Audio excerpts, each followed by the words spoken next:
Delhi High Court has literally saved the future of all psychology students. जी हाँ, ये एक बहुत लैंडमार्क जजमेंट है जिसके लिए ये वीडियो मैंने उन सभी साइकोलॉजी स्टूडेंट्स के लिए बनाई है जो कि कंफ्यूज्ड हैं अबाउट देयर पाथवे कि क्या 4 साल की बैचलर्स करके मास्टर्स करके फिर से एक मास्टर्स करनी है या फिर 3 साल की बैचलर्स करके 1 साल का ब्रिज कोर्स करके फिर एक मास्टर्स करनी है. What exactly is the route to become a clinical psychologist or a psychologist in India? A lot has been changed by the recent landmark judgment by Delhi High Court. Hi everyone, welcome back to mind review. I am Sakshi Kaushik और आज हम लोग इस recent high court की judgement के बारे में सब कुछ क्लैरिटी से शुरुआत से समझने वाले हैं. सो हुआ क्या था कि नेशनल एजुकेशन पॉलिसी NEP जब 2020 में आई तो उसके अकॉर्डिंग सारे जो एमफिल प्रोग्राम्स हैं वो बैन कर दिए गए, even including the MPhil clinical psychology. So बहुत लोगों के मन में कंफ्यूजन हुआ because MPhil clinical psychology RCI यानी कि rehabilitation council of India regulate करता है और वो एक फुल टाइम ट्रेनिंग प्रोग्राम है क्लिनिकल साइकोलॉजिस्ट बनने के लिए और लाइसेंस पाने के लिए. तो कंफ्यूजन रहा कि क्या एमफिल भी बैन हो जाएगा. अगर एमफिल बैन हो जाएगा तो इंडिया में क्लिनिकल साइकोलॉजिस्ट कैसे बनेंगे, and there were a lot of rumours around it. Finally थोड़ा सा RCI को होश आया, वो सामने पिक्चर में आया एंड RCI ने क्लैरिफाई किया कि 2025 टू 26 तक एमफिल के प्रोग्राम्स क्लिनिकल साइकोलॉजी में जैसे चल रहे थे वैसे ही चलेंगे and after that there will be changes in the name of that programme, जिसके काफ़ी सारे एक्सपेरिमेंटल नेम्स दिए गए. कभी बोला MA क्लिनिकल साइकोलॉजी होगा, कभी बोला कि MClin होगा, कभी बोला MSci होगा. There were a lot of experimentations that were happening. लेकिन इस पूरे प्रोसेस में दिक्कत किनको आई? दिक्कत उन बच्चों को आई जो या तो ऑलरेडी बैचलर्स इन साइकोलॉजी कर रहे थे या फिर मास्टर्स इन क्लिनिकल साइकोलॉजी कर रहे थे. Because a challenge that they faced as per this new education policy was कि बैचलर्स सडनली 4 years की हो गई इवन इन साइकोलॉजी डिसिप्लिन जो पहले तक सिर्फ 3 साल की थी. And then a major setback was कि 3 साल की बैचलर्स करके आपको 1 साल का ब्रिज ईयर कोर्स करना पड़ेगा and only after that you can get into a master's programme in clinical psychology and get the RCI licensing post doing the RCI regulated course.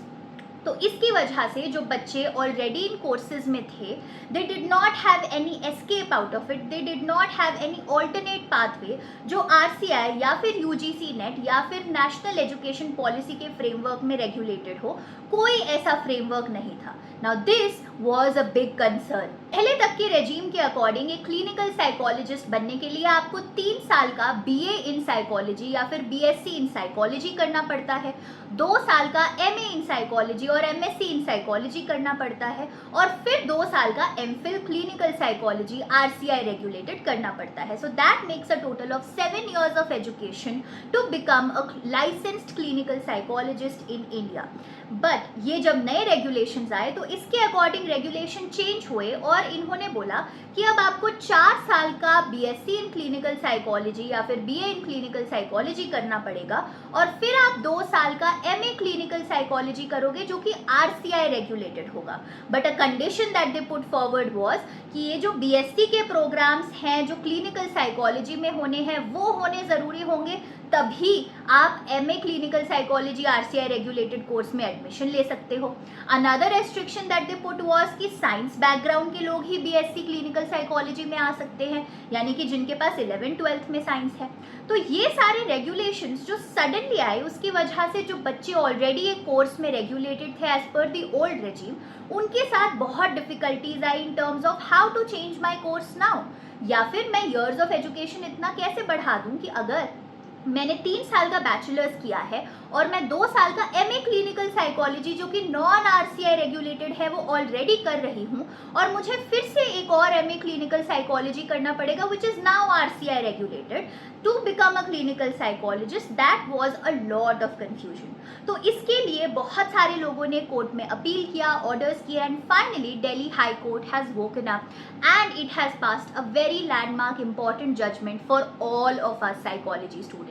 ये जो लैंडमार्क जजमेंट है इसके अकॉर्डिंग ये जितने भी नए नॉमेनक्लेचर्स, नए पॉलिसीज, नए routes of becoming a clinical psychologist in India है, वो करंटली जो बच्चे बैचलर्स या मास्टर्स के कोर्स में एनरोल्ड है उनके ऊपर एप्लीकेबल नहीं है. Yes, you heard me right. So all of the people, all of the students who are currently pursuing their bachelor's in psychology, whether it's 4 years or 3 years, currently pursuing their master's in psychology, whether it's RCI regulated or not RCI regulated, उनके लिए जो old process था clinical psychologist बनने का India में, वही applicable रहेगा, ना कि ये नया process. So for them it will still be 3 years plus 2 years plus 2 years of RCI course, और वो फिर क्लिनिकल साइकोलॉजिस्ट बनने का लाइसेंस ले सकते हैं. लेकिन जो बच्चे अभी 12th स्टैंडर्ड में हैं and they are yet to apply to their bachelor courses, उन लोगों के ऊपर ये सारे रेगुलेशंस एप्लीकेबल होंगे कि 12th के बाद अगर किसी को सीधा BSc क्लिनिकल साइकोलॉजी करना है और एक लाइसेंस लेना है RCI से, not as a clinical psychologist but as a clinical health associate, as a psychologist associate, ताकि वो कुछ basic assessment, screenings, frontline workers की तरह काम कर सकें, तो वो लोग 12th के बाद सीधा इस BSc क्लिनिकल साइकोलॉजी में अप्लाई कर सकते हैं, which is an RCI regulated course. लेकिन यहाँ पे लिमिटेशन है that only people having science background in their 11th and 12th can take admission in this course. अब कोई ऐसा है जिसका साइंस बैकग्राउंड नहीं है पर उसको क्लिनिकल साइकोलॉजिस्ट बनना है और 12th के बाद अब उनका प्रोसेस शुरू होगा. What will they do? तो 12th के बाद वो एक बैचलर्स करेंगे साइकोलॉजी की ही डिग्री में, जो BSc नहीं होगी पर BA होगी. वो डिग्री 4 साल की होगी और उस 4 साल की डिग्री के बाद वो एंट्रेंस एग्जामिनेशंस देंगे MClin साइकोलॉजी, जो कि एक नया नाम है अब MPhil क्लिनिकल साइकोलॉजी का ही. तो ये MClin साइकोलॉजी 2 साल की वो लोग करेंगे, जो कि अगेन एक RCI रेगुलेटेड कोर्स होगा. 2 साल की प्रॉपर ट्रेनिंग होगी and after that they can get their RCI licence and practise effectively as a clinical psychologist, a licensed professional. तो उनके जो है 6 साल लगेंगे एज कंपेयर टू जो ओल्ड मेथड था बनने का, जिसमें 7 years लग रहे थे. So I hope this landmark judgement is very much clear for all of us, और आप सबके मन में जितने भी डाउट्स होंगे, शंका होगी, वो सब क्लैरिफाई हो गई होगी इस वीडियो के थ्रू. तो the main crux, the main summary, the golden takeaway from this video is कि अगर आप करंटली बैचलर्स के किसी भी कोर्स में है साइकोलॉजी के, चाहे वो 3 साल का है, 4 साल का है, BA है या BSc है, या आप मास्टर्स के कोर्स में हैं, चाहे वो 1 साल का है, 2 साल का है, RCI रेगुलेटेड है या नहीं है, और आपको इंडिया में क्लिनिकल साइकोलॉजिस्ट बनना है, तो आपके लिए जो पुराना तरीका था क्लिनिकल साइकोलॉजिस्ट बनने का, वही एप्लीकेबल है. यानी कि 3 साल की बैचलर्स, 2 साल की मास्टर्स और 2 साल की MPhil इन RCI रेगुलेटेड इंस्टीट्यूशन.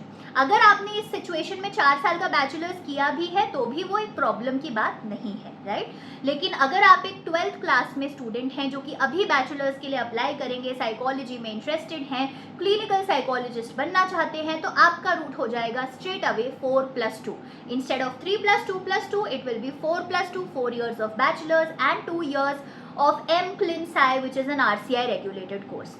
अब यहाँ पे एक और क्वेश्चन की बात है कि जब आप इन कोर्सेज में एडमिशन ले रहे हो, there are a lot of universities which are running courses by the name of BSc clinical psychology, but वो RCI से एफिलिएटेड या अप्रूव्ड नहीं है. तो make sure before getting enrolled in any university, any college, any RCI related programme, आप सीधा rehabilitation council of India RCI की website पे जाते हैं, वहाँ पे कोर्सेज पे क्लिक करते हैं, रेगुलर कोर्सेज जो हैं उसकी लिस्ट निकालते हैं, कौन से कॉलेजेस हैं जो अप्रूव्ड हैं, कौन से ईयर के लिए अप्रूव्ड हैं, वो चेक करते हैं and only then you take your admission there, because it is important कि वो RCI ने उन्हें परमिशन दिया हो to function.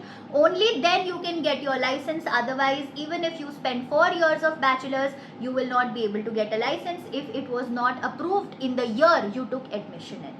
So I hope everyone that this video helps you a lot and make sure you leave your comments or queries in the comment section और अपने सभी psychology के दोस्तों के साथ इस वीडियो को जितना हो सकता है शेयर कीजिए because it will help a lot of students to clear out their confusion और जितने लोग स्ट्रेस में थे कि क्या मेरी डिग्री वैलिड है नहीं है वो स्ट्रेस उनका क्लियर आउट होएगा. Till then take care of your self, all the very best and bye bye.